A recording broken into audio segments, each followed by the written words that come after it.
An tun sigara min na a kɛra o ye dugu kuntigiw bɛ k'a ɲini.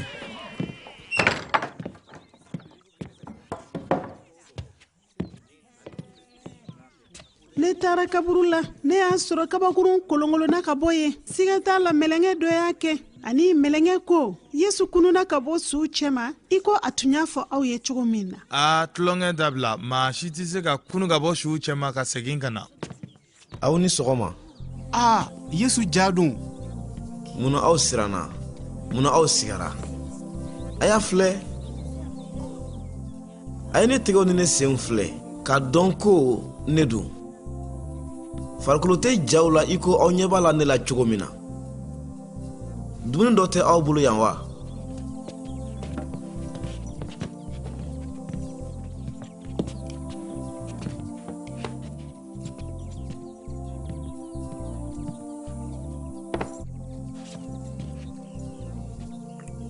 A y'a filɛ, jaw tɛ jɛgɛ dun. A kɛra cogo di e bɛ ni la? E ɲɛnɛma don sisan cogo di? A sɛbɛnna ko ne kan ka tɔɔrɔ ani ka kunun ka bɔ saya la a tile sabanan don.